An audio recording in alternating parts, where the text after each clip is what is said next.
माँ और बेटी एक झोपड़ी में गांव के एक सिरे पर रहती थी। बेटी बाग से पत्तियां बटोर लाती, माँ भाड़ झोंकती, यही उनकी जीविका थी। सेर दो सेर अनाज मिल जाता था, खाकर पड़ी रहती थी। माता विधवा थी, बेटी कुंवारी, घर में और कोई आदमी न था। माँ का नाम गंगा था, बेटी का गौरा। गंगा को कई साल से यह चिंता लगी हुई थी कि कहीं गौरा की सगाई हो जाए, लेकिन कहीं बात पक्की न होती थी। अपने पति के मर जाने के बाद गंगा ने कोई दूसरा घर न किया था, न कोई दूसरा धंधा ही करती थी। इससे लोगों को संदेह हो गया था कि आखिर इसका गुजर कैसे होता है। और लोग तो छाती फाड़ फाड़ कर काम करते हैं, फिर भी पेट भर अन्न मयस्सर नहीं होता।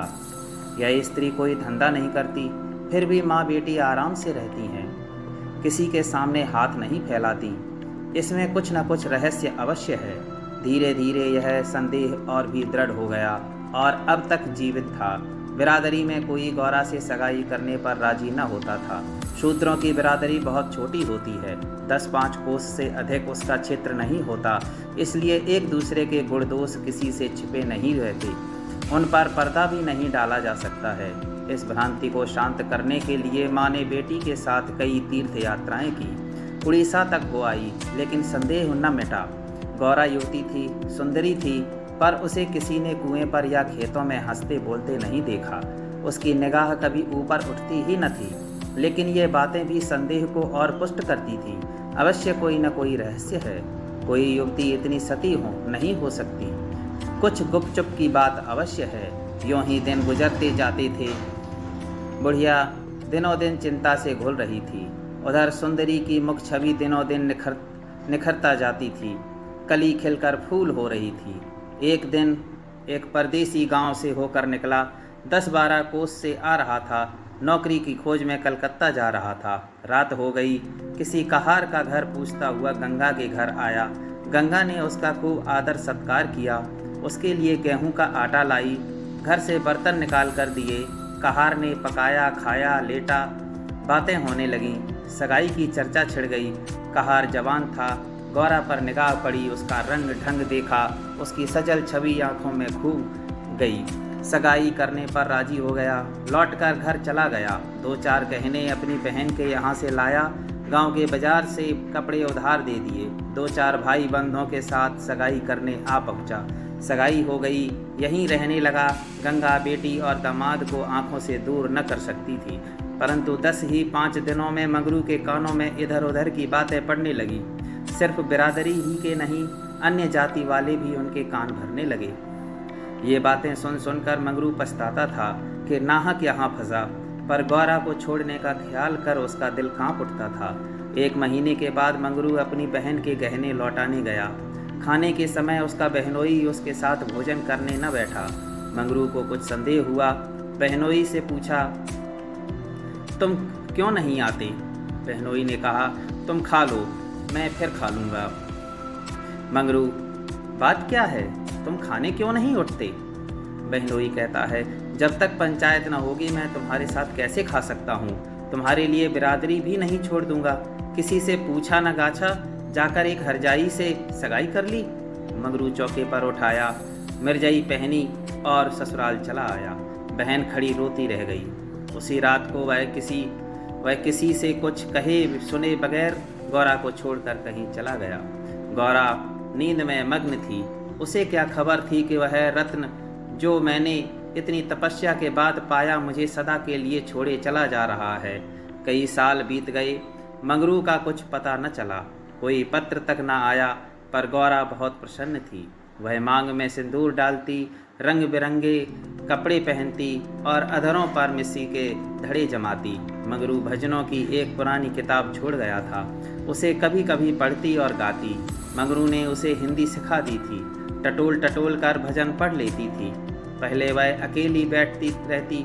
गांव की और स्त्रियों के साथ बोलते चालते उसे शर्म आती थी। उसके पास वह वस्तु न थी जिस पर दूसरी स्त्रियां गर्व करती थीं। सभी अपने अपने पति की चर्चा करती। गौरा के पति कहाँ था? वह किसकी बातें करती? अब उसके भी पति था। अब वह अन्य स्त्रियों के साथ इस विषय पर बातचीत करने की अधिकारिणी थी। वह भी मंगरू की चर्चा करती। मंगरू कितना स्नेहशील है, कितना सज्जन, कितना वीर, पति चर्चा से उसे कभी तृप्ति ही न होती थी। स्त्रियां कहती हैं, मगरू तुम्हें छोड़कर क्यों चले गए? गौरी कहती, क्या करते, मर्द कभी ससुराल में पड़ा रहता है। देश परदेश में निकलकर 4 पैसे कमाना ही तो मर्दों का काम है, नहीं तो मान मर्यादा का निर्वाह कैसे हो। जब कोई पूछता चिट्ठी पत्री क्यों नहीं भेजते, तो हंसकर कहती, अपना पता ठिकाना बताने में डरते हैं, जानते हैं ना कि गौरा आकर सिर पर सवार हो जाएगी। सच कहती हूँ, उनका पता ठिकाना मालूम हो जाए तो यहाँ मुझसे एक दिन भी न रहा जाए। वह बहुत अच्छा करते हैं कि मेरे पास चिट्ठी पत्री नहीं भेजते। बेचारे परदेश में कहाँ घर गृहस्थी संभालते फिरेंगे। एक दिन किसी सहेली ने कहा, हम न मानेंगे, तुझसे जरूर मगरू से झगड़ा हो गया है, नहीं तो बिना कुछ कहे सुने क्यों चले जाते। गौरा ने हंसकर कहा, बहन, अपने देवता से भी कोई झगड़ा करता है, वह मेरे मालिक हैं, भला मैं उनसे झगड़ा करूंगी? जिस दिन झगड़े की नौबत आएगी कहीं डूब मरूंगी, मुझसे कहकर जाने पाते, मैं उनके पैरों से लिपट न जाती। एक दिन कलकत्ता से एक आदमी आकर गंगा के घर ठहरा। पास ही के किसी गांव में अपना घर बताया। कलकत्ता में वह मगरू के पड़ोस ही में रहता था। मगरू ने उससे गौरा को अपने साथ लाने को कहा था। 2 साड़ियाँ और राह खर्च के लिए रुपए भी भेजे थे। गौरा फूली न समाई, बूढ़े ब्राह्मण के साथ चलने को तैयार हो गई। चलते वक्त वह गांव की सब औरतों से गले मिली। गंगा उसे स्टेशन तक पहुंचाने गई। सब कहते हैं बेचारी लड़की के भाग्य जग गए, नहीं तो यहाँ कुड़ कुड़ कर मर जाती। रास्ते भर गौरा सोचती, न जाने वह कैसे हो गए होंगे। अब तो मूछें अच्छी तरह निकल आई होंगी। परदेश में आदि सुख से जात रहता है, सुख से रहता है, देह भर आई होगी। बाबू साहब हो गए होंगे। मैं पहले दिन उनसे बोलूँगी नहीं, फिर पूछूंगी तुम मुझे छोड़कर क्यों चले गए। अगर किसी ने मेरे बारे में कुछ बुरा भला कहा ही था तो तुमने उसका विश्वास क्यों कर लिया? तुम अपनी आंखों से न देखकर दूसरों के कहने पर क्यों गए? मैं भली हूँ या बुरी हूँ तो तुम्हारी। तुमने मुझे इतने दिनों रुलाया क्यों? तुम्हारे बारे में अगर इसी तरह मुझे कोई कहता तो क्या मैं तुमको छोड़ देती? जब तुमने मेरी बाँह पकड़ ली तो तुम मेरे हो गए। फिर तुम में लाख ऐब हों मेरी बला से, चाहे तुम तुर्क ही क्यों न हो जाओ, मैं तुम्हें छोड़ नहीं सकती। तुम क्यों मुझे छोड़कर भागे? क्या समझते थे भागना सहज है? आखिर झक मारकर बुलाया कि नहीं? कैसे न बुलाते? मैंने तो तुम्हारे ऊपर दया की कि चली आई, नहीं तो कह देती कि मैं ऐसे निर्दयी के पास नहीं जाती, तो तुम आप दौड़े चले आते। तप करने से देवता भी मिल जाते हैं, आखिर सामने खड़े हो जाते हैं, तुम कैसे ना आते? वह धरती बार बार उद्विग्न होकर बूढ़े ब्राह्मण से पूछती, अब कितनी दूर है? धरती के छोर पर रहते हैं क्या? और भी कितनी ही बातें वह पूछना चाहती थी, लेकिन संकोचवश न पूछ सकती थी। मन ही मन अनुमान करके अपने को संतुष्ट कर लेती थी। उनका मकान बड़ा सा होगा, शहर में लोग पक्के घरों में रहते हैं। जब उनका साहब इतना मानता है तो नौकर भी होगा। मैं नौकर को भगा दूंगी। मैं दिन भर पड़े पड़े क्या किया करूंगी। बीच बीच में उसे घर की याद भी आ जाती थी। बेचारी अम्मा रोती होंगी। अब उन्हें घर का सारा काम आप ही करना पड़ेगा। न जाने बकरियों को चराने ले जाती हैं या नहीं। बेचारी दिन भर में मैं करती होंगी। मैं अपनी बकरियों के लिए महीने महीने रुपए भेजूंगी। जब कलकत्ता से लौटूंगी तब सबके लिए साड़ियाँ लाऊंगी। तब मैं इस तरह थोड़े लौटूंगी। मेरे साथ बहुत सा असबाब होगा। सबके लिए कोई ना कोई सौगात लाऊंगी। तब तक तो बहुत सी बकरियां हो जाएंगी। यही सुख स्वप्न देखते देखते गौरा ने सारा रास्ता काट दिया। पगली क्या जानती थी कि मेरे मान कुछ और करता के मन कुछ और। क्या जानती थी कि बूढ़े ब्राह्मण के भेष में पिशाच होते हैं। मन की मिठाई खाने में मग्न थी। तीसरे दिन गाड़ी कलकत्ता पहुंची। गौरा की छाती धड़ धड़ करने लगी। वह यहीं कहीं खड़े होंगे, अब आते ही होंगे, यह सोचकर उसने घूंघट निकाल लिया और संभल बैठी। मगर मगरू वहां न दिखाई दिया। बूढ़ा ब्राह्मण बोला, मगरू तो यहाँ नहीं दिखाई देता। मैं चारों ओर छान आया, शायद किसी काम में लग गया होगा। आने की छुट्टी न मिली होगी। मालूम भी तो न था कि हम लोग किसी गाड़ी से आ रहे हैं। उनकी राह क्यों देखें, चलो डेरे पर चलें। दोनों गाड़ी पर बैठकर चले। गौरा कभी तांगे पर सवार न हुई थी। उसे गर्व हो रहा था कि कितने ही बाबू लोग पैदल जा रहे हैं, मैं तांगे पर बैठी हूँ। एक क्षण में गाड़ी मंगरू के डेरे पर पहुँच गई। एक विशाल भवन था, अहाता, साफ सुथरा, साइबान में फूलों के गमले रखे हुए थे। ऊपर चढ़ने लगी। विस्मय, आनंद और आशा से उसे अपनी शुद्ध ही न थी। सीढ़ियों पर चढ़ते चढ़ते पैर दुखने लगे। यह सारा महल उनका है, किराया बहुत देना पड़ता होगा। रुपए को तो वह कुछ समझते ही नहीं। उसका हृदय धड़क रहा था कि कहीं मंगरू ऊपर से उतरते न आ रहे हों। सीढ़ी पर भेंट हो गई तो मैं क्या करूँगी? भगवान करे वह पड़े सोते रहे हों, तब मैं जगाऊं और वह मुझे देखते ही हड़बड़ाकर उठ बैठें। आखिर सीढ़ियों का अंत हुआ। ऊपर एक कमरे में गौरा को ले जाकर ब्राह्मण देवता ने बैठा दिया। यही मंगरू का डेरा था, मगर मंगरू यहाँ भी नदारद। कोठरी में केवल एक खाट पड़ी हुई थी। एक किनारे 2-4 बर्तन रखे हुए थे। यही उनकी कोठरी है, तो मकान किसी दूसरे का है। उन्होंने यह कोठरी किराए पर ली होगी। मालूम होता है रात को बाजार में पूड़ियाँ खाकर सो रहे होंगे। यही उनके सोने की खाट है।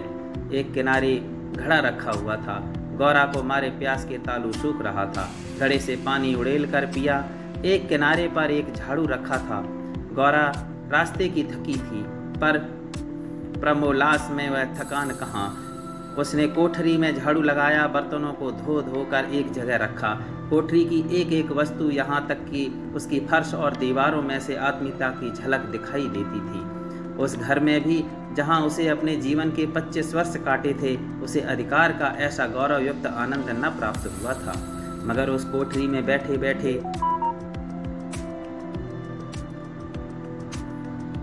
बैठे बैठे उसे संध्या हो गई और मंगरू का कहीं पता नहीं। अब छुट्टी मिली होगी। सांझ को सब जगह छुट्टी होती है। अब वह आ रहे होंगे, मगर बूढ़े बाबा ने उनसे कह तो दिया ही होगा। वह क्या अपने साहब से थोड़ी देर की छुट्टी न ले सकते थे? कोई बात नहीं, तभी तो नहीं आए। अंधेरा हो गया। कोठरी में दीपक न था। गौरा द्वार पर खड़ी पति की बाट देख रही थी। जाने बहुत से आदमियों के चढ़ते उतरने की आहट मिलती थी।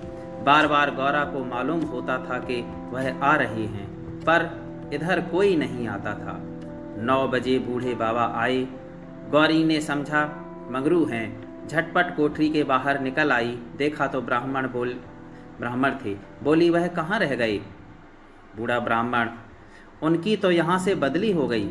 दफ्तर में गया था तो मालूम हुआ कि वह अपने साहब के साथ यहाँ से कोई 8 दिन की राह पर चले गए। उन्होंने साहब से बहुत हाथ पैर जोड़े कि मुझे 10 दिन की मोहलत दे दीजिए, लेकिन साहब ने एक न मानी। मंगरू यहाँ लोगों से कह गई हैं कि घर के लोग आएँ तो मेरे पास भेज देना।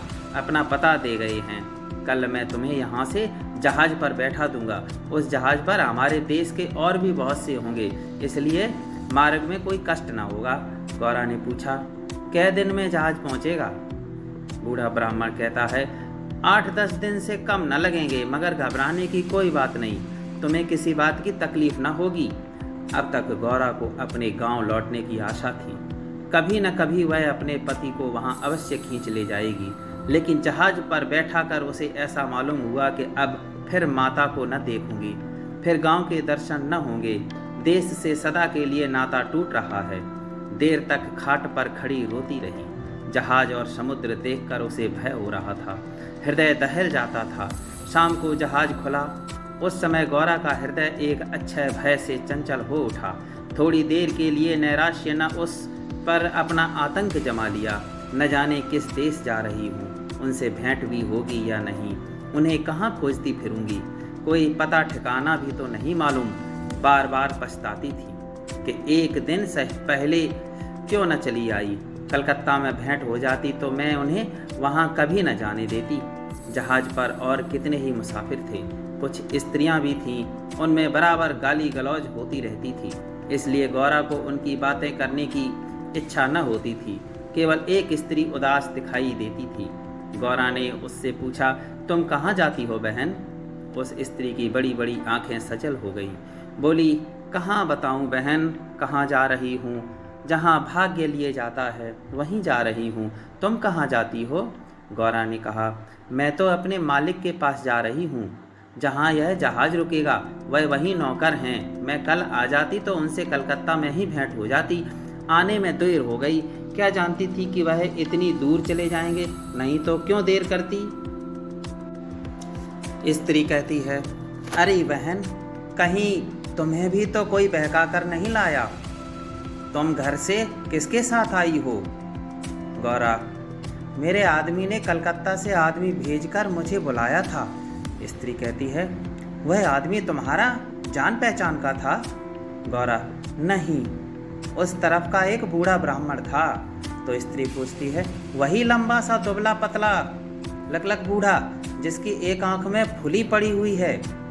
गौरा कहती है, हाँ हाँ वही। क्या तुम उसे जानती हो? स्त्री, उसी दुष्ट ने तो मेरा भी सर्वनाश किया। ईश्वर करे उसकी सातों पुश्तें नरक भोगें, उसका निर्वश हो जाए, कोई पानी देने वाला भी न रहे, कोड़ी होकर मरे। मैं अपना वृत्तांत सुनाऊं तो तुम समझोगी कि झूठ है, किसी को विश्वास ना आएगा।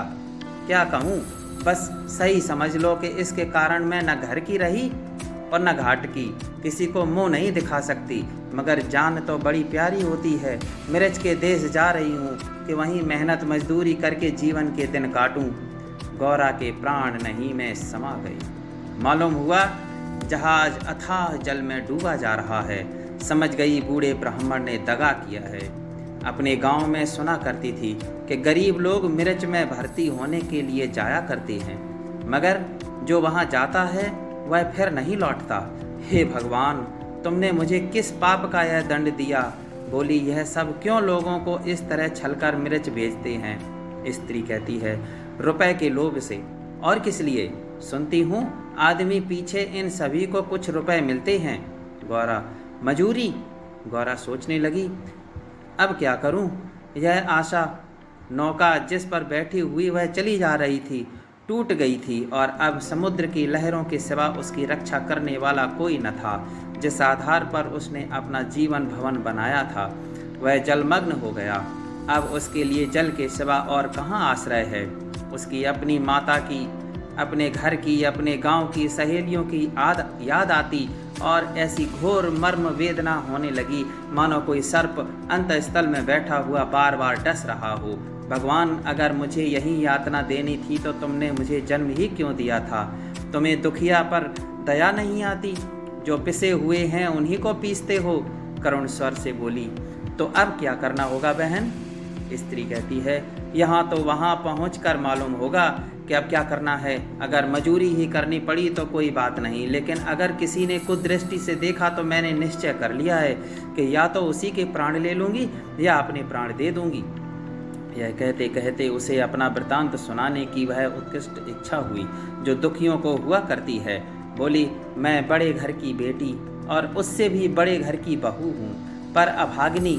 विवाह के तीसरे ही साल पतिदेव का देहांत हो गया। चित्त की कुछ ऐसी दशा हो गई कि नित्य मालूम होता कि वह मुझे बुला रहे हैं। पहले तो आंख झपकते ही उनकी मूर्ति सामने आ जाती थी, लेकिन फिर तो यह दशा हो गई कि जागृत दशा में भी रह रहकर उनके दर्शन होने लगे। बस यही जान पड़ता था कि वह साक्षात खड़े बुला रहे हैं। किसी से शर्म के मारे कहती न थी, पर मन में यह शंका होती थी कि जब उनका देहावसान हो गया है तो वह मुझे दिखाई कैसे देती हैं। मैं इसे भ्रांति समझकर चित्त को शांत न कर सकती थी। मन कहता था, जो वस्तु प्रत्यक्ष दिखाई देती है वह मिल क्यों नहीं सकती? केवल वह ज्ञान चाहिए। साधु महात्माओं को सिवा ज्ञान और कौन दे सकता है? मेरा तो अब भी विश्वास है कि अभी ऐसी क्रियाएं हैं जिनसे हम मरे हुए प्राणियों से बातचीत कर सकते हैं, उनको स्थूल रूप में देख सकते हैं। महात्माओं की खोज में रहने लगी। मैं यहाँ अक्सर साधु संत आते थे, उनसे एकांत में इस विषय में मैं बात किया करती थी, पर वे लोग सदुपदेश देकर मुझे टाल देते थे। मुझे सदुपदेशों की जरूरत न थी। मैं वैधव्य धर्म खूब जानती थी। मैं तो वह ज्ञान चाहती थी जो जीवन और मरण के बीच का पर्दा उठा दे। 3 साल तक मैं इसी खेल में लगी रही। 2 महीने होते हैं वही बूढ़ा ब्राह्मण सन्यासी बना हुआ मेरे यहाँ जा पहुँचा। मैंने इससे वही भिक्षा मांगी। इस धूर्त ने कुछ ऐसा मायाजाल फैलाया कि मैं आंखें रहते हुए भी फंस गई। अब सोचती हूँ तो अपने ऊपर आश्चर्य होता है कि मुझे उसकी बातों में इतना विश्वास क्यों हुआ। मैं पति दर्शन के लिए सब कुछ झेलने को, सब कुछ करने को तैयार थी। इसने रात को अपने पास बुलाया। मैं घर वालों से पड़ोसिन के घर जाने का बहाना करके इसके पास गई। एक पीपल से इसकी धुईं जल रही थी। उस विमल चांदनी में वह जटाधारी ज्ञान और योग का देवता सा मालूम होता था। मैं आकर धुईं के पास खड़ी हो गई। उस समय यदि बाबा जी मुझे आग में कूद पड़ने की आज्ञा देते तो मैं तुरंत कूद पड़ती। इसने मुझे बड़े प्रेम से बैठाया और मेरे सिर पर हाथ रखकर न जाने क्या कर दिया कि मैं बेसुध हो गई। फिर मुझे कुछ नहीं मालूम कि मैं कहाँ गई, क्या हुआ। जब मुझे होश आया तो मैं रेल पर सवार थी। जी मैं आया कि चिल्लाऊं, पर यह सोच कर कि अब गाड़ी रुक भी गई और मैं उतर भी पड़ी तो घर में घुसने न पाऊंगी, मैं चुपचाप बैठी रह गई। मैं परमात्मा की दृष्टि से निर्दोष थी, पर संसार की दृष्टि में कलंकित हो चुकी थी। रात को किसी युवती का घर से निकल जाना कलंकित करने के लिए काफ़ी था। जब मुझे मालूम हो गया कि सब मुझे टापू में भेज रहे हैं तो मैंने जरा भी आपत्ति नहीं की। मेरे लिए अब सारा संसार एक सा है। जिसका संसार में कोई न हो उसके लिए देश परदेश दोनों बराबर हैं। हाँ, यह पक्का निश्चय कर चुकी हूँ कि मरते दम तक अपने सत्य की रक्षा करूँगी।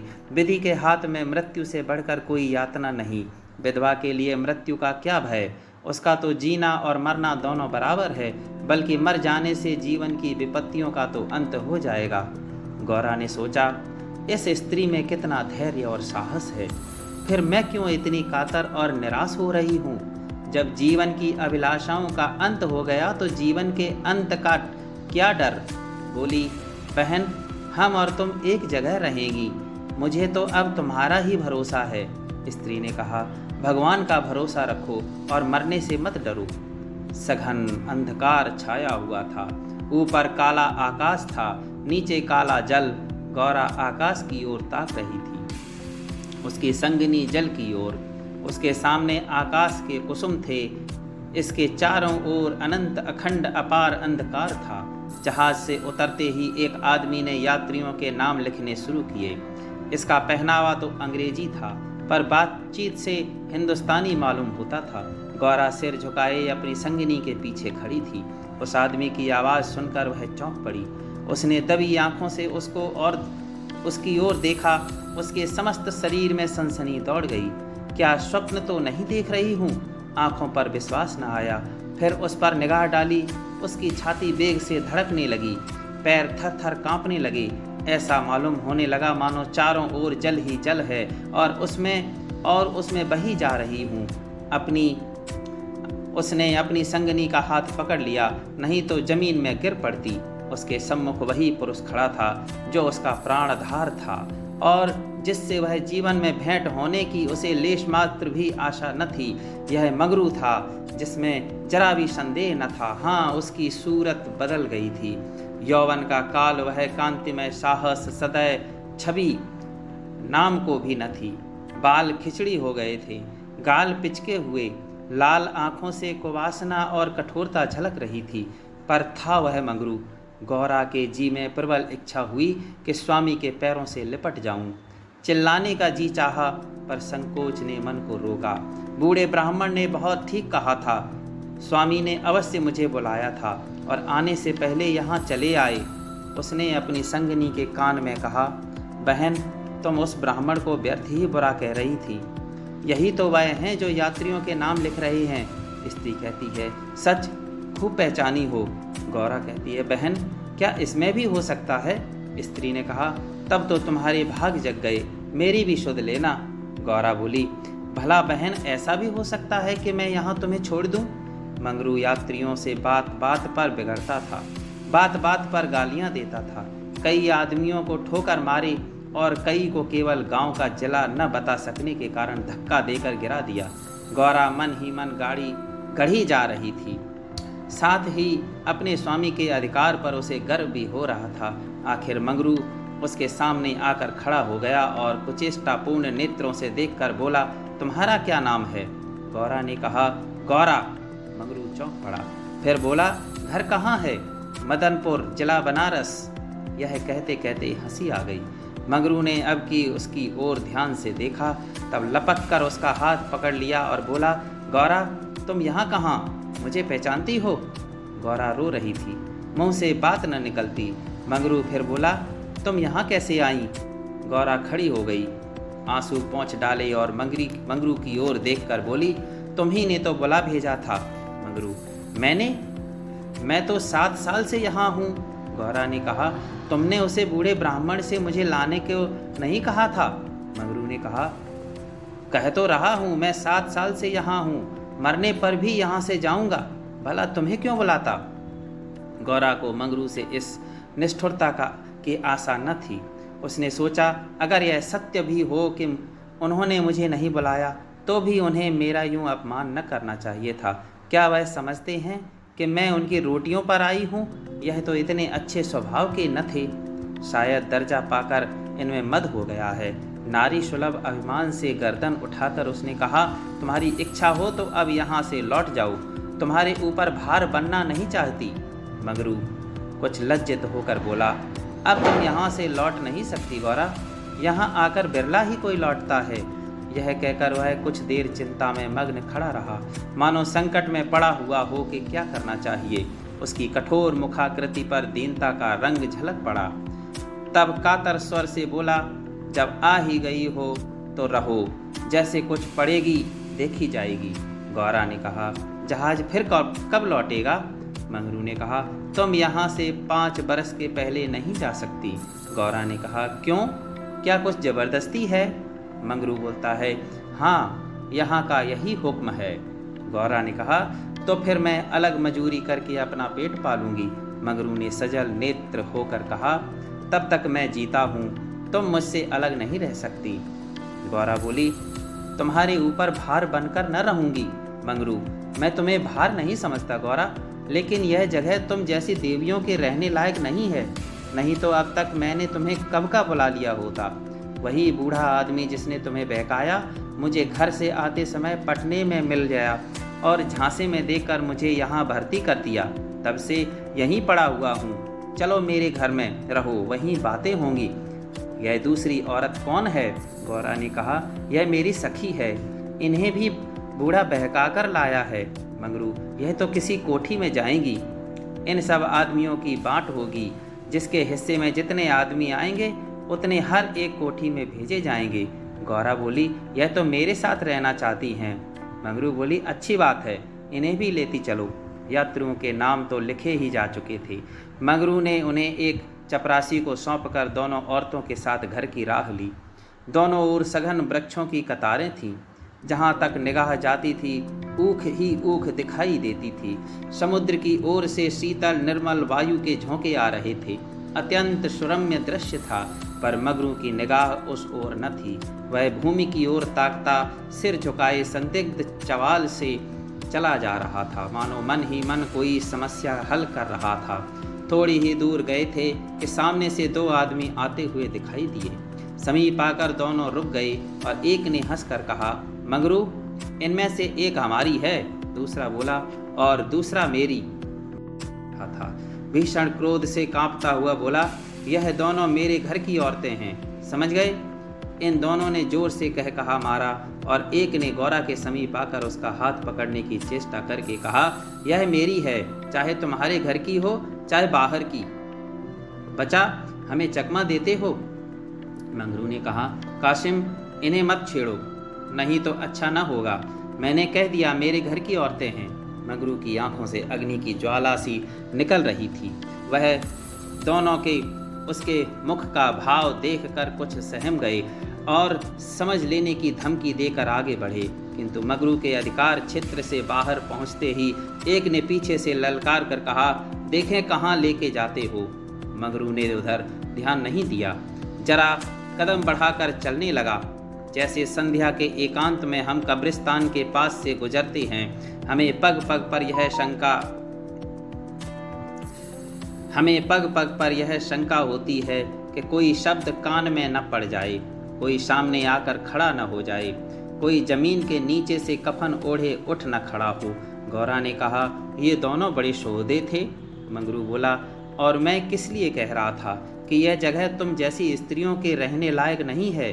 सहसा दाहिनी तरफ से एक अंग्रेज घोड़ा दौड़ाता आ पहुंचा और मंगरू से बोला, वेल, जमादार, ये दोनों औरतें हमारी कोठी में रहेगा। हमारी कोठी में कोई औरत नहीं है। मंगरू ने दोनों औरतों को अपने पीछे कर लिया और सामने खड़ा होकर बोला, साहब, ये दोनों हमारे घर की औरतें हैं। साहब, ओहो, तुम झूठा आदमी, हमारी कोठी में कोई औरत नहीं और तुम दो ले जाएगा, ऐसा नहीं हो सकता। गौरा की ओर इशारा करके इसको हमारी कोठी पर पहुंचा दो। मंगरू ने सिर से पैर तक कांपते हुए कहा, ऐसा नहीं हो सकता। मगर साहब आगे बढ़ गया था, उसके कान में बात न पहुंची। उसने हुक्म दे दिया था और उसकी तामील करना जमादार का काम था। शेष मार्ग निर्विघ्न समाप्त हुआ। आगे मजूरों के रहने के मिट्टी के घर थे। द्वारों पर स्त्री पुरुष जहां तहां बैठे हुए थे। सभी इन दोनों स्त्रियों की ओर घूरते थे और आपस में इशारे करते हंसते थे। गौरा ने देखा उनमें छोटे बड़े का लिहाज नहीं है, न किसी के आंखों में शर्म है। एक बदसैल और ने हाथ पर चिलम पीते हुए अपनी पड़ोसन से कहा, 4 दिन की चांदनी फिर अंधेरी पाक। दूसरी अपनी चोटी गूंथती हुई बोली, कलोर है ना। मंगरू दिन भर द्वार पर बैठा रहा, मानो कोई किसान अपने मटर के खेत की रखवाली कर रहा हो। कोठरी में दोनों स्त्रियां बैठीं और अपने नसीबों को रो रही थीं। इतनी देर में दोनों को यहाँ की दशा का परिचय कराया गया था। दोनों भूखी प्यासी बैठी थीं। यहाँ का रंग देखकर भूख प्यास सब भाग गई थी। रात के 10 बजे होंगे कि एक सिपाही ने आकर मंगरू से कहा, चलो, तुम्हें जंट साहब बुला रहे हैं। मंगरू ने बैठे बैठे कहा, देखो नब्बी, तुम भी हमारे देश के आदमी हो, कोई मौका पड़े तो हमारी मदद करोगे ना। जाकर साहब से कह दो मंगरू कहीं गया है, बहुत होगा जुर्माना कर देंगे। नब्बी ने कहा, ना भैया, गुस्से में भरा बैठा है, पिए हुए हैं, कहीं मार चले तो बस चमड़ा इतना मजबूत नहीं है। मंगरू बोला, अच्छा तो जाकर कह दो नहीं आता। नब्बी बोला, मुझे क्या, जाकर कह दूंगा, पर तुम्हारी खैरियत नहीं है कि बंगले पर चला। यही वही साहब थे जिनसे आज मंगरू की भेंट हुई थी। मंगरू जानता था कि साहब से बिगाड़ करके यहाँ एक क्षण भी निर्वाह नहीं हो सकता। जाकर साहब के सामने खड़ा हो गया। साहब ने दूर से ही डांटा, वह औरत कहाँ है, तुमने उसे अपने घर में क्यों रखा है। मंगरू बोला, हुजूर, वह मेरी ब्याहता औरत है। साहब बोला, अच्छा, वह दूसरा कौन है। मंगरू, वह मेरी सगी बहन है हुजूर। साहब बोले, हम कुछ नहीं जानता, तुमको लाना पड़ेगा, दो में से कोई।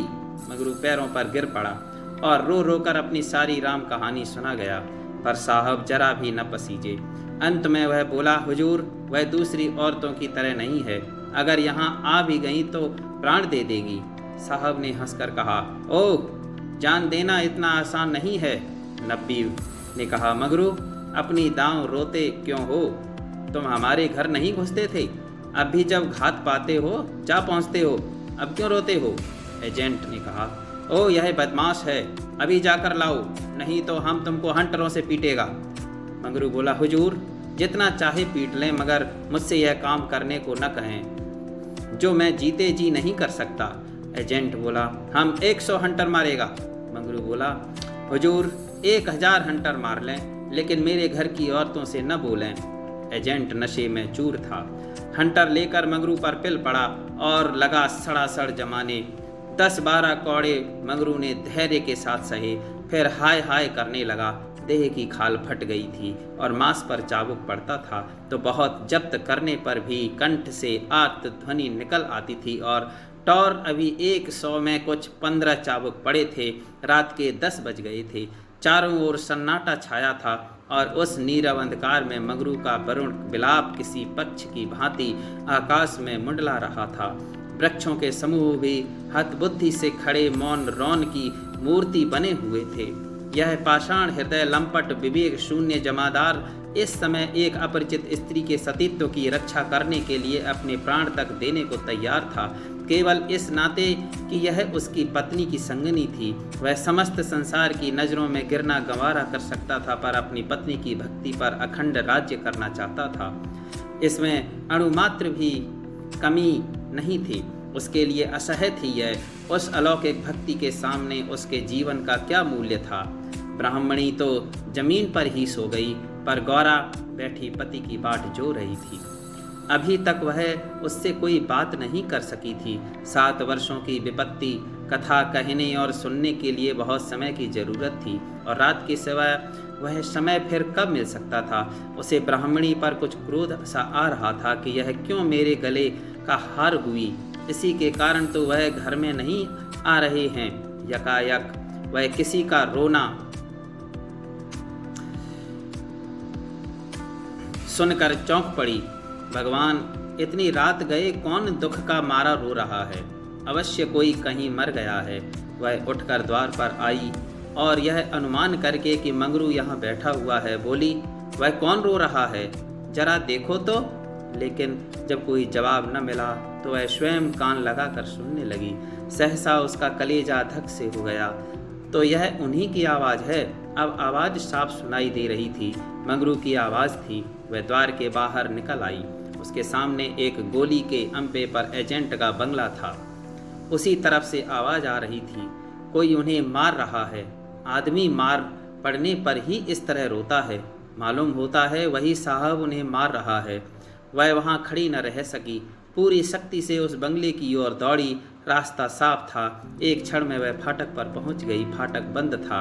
उसने जोर से फाटक पर धक्का दिया, लेकिन वह फाटक न खुला, और कई बार जोर जोर से पुकारने पर भी कोई बाहर न निकला। तो वह फाटक के जंगलों पर पैर रखकर भीतर कूद पड़ी, और उस पार जाते ही उसने एक रोमांचकारी दृश्य देखा। मंगरू नंगे बदन बरामदे में खड़ा था और एक अंग्रेज उसे हंटरों से मार रहा था। गौरा की आंखों के सामने अंधेरा छा गया। वह एक छलांग में साहब के सामने जाकर खड़ी हो गई और मंगरू को अपने अक्षय प्रेम सबल हाथों से ढककर बोली, सरकार दया करो, इनके बदले मुझे जितना मार लो, पर इनको छोड़ दो। एजेंट ने हाथ रोक लिया और उन्मत्त की भांति गौरा की ओर कई कदम आकर बोला, हम इसको छोड़ देंगे तो तुम मेरे पास रहेगा। मंगरू के नथने फड़कने लगे।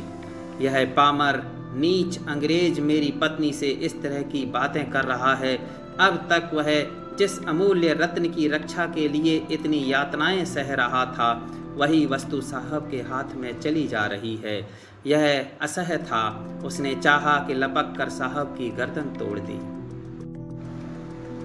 गौरा बहुत असहाय महसूस कर रही थी, कुछ न बोली। वहीं मंगरू दर्द से करा रहा था। जिस साथ के लिए वह यह सब कर रहा था, उसकी आंखों के सामने वह उससे छूट रहा था। गौरा ने दिल पर पत्थर रख कर कहा, मुझे तुम्हारी शर्त मंजूर है, लेकिन अपने पति के स्वस्थ होने के बाद मैं तुम्हारे पास आऊँगी। अंग्रेज बात मान गया। उसने मंगरू पर अत्याचार बंद किया और सिपाही को उसे अस्पताल में भर्ती कराने का आदेश दिया। मंगरू को अस्पताल ले जाया गया। गौरा भी उसके साथ थी। इलाज के दौरान गौरा एक क्षण के लिए भी मंगरू के सामने से नहीं हटी। 4 दिनों के इलाज के बाद मंगरू ने आंखें खोली। तय शर्त के मुताबिक अब गौरा को मंगरू का साथ छोड़ अंग्रेज के पास जाना था। यह उसे मंजूर नहीं था। ऐसे में उसने मरना बेहतर समझा। अस्पताल के बाहर नदी की धार बह रही थी। गौरा जाकर उसमें कूद पड़ी। आनन फानन में एक अस्पताल कर्मचारी दौड़ा, मंगरू के पास आया और गौरा के नदी में कूदने की सूचना दी। मंगरू की आंखों के सामने अंधेरा छा गया। उसे कुछ समझ नहीं आया। दौड़कर नदी के सामने पहुंचा और छलांग मार दी। जीते जी जो कभी साथ नहीं रह पाए, अब वे दोनों परलोक की यात्रा में साथ जा रहे थे।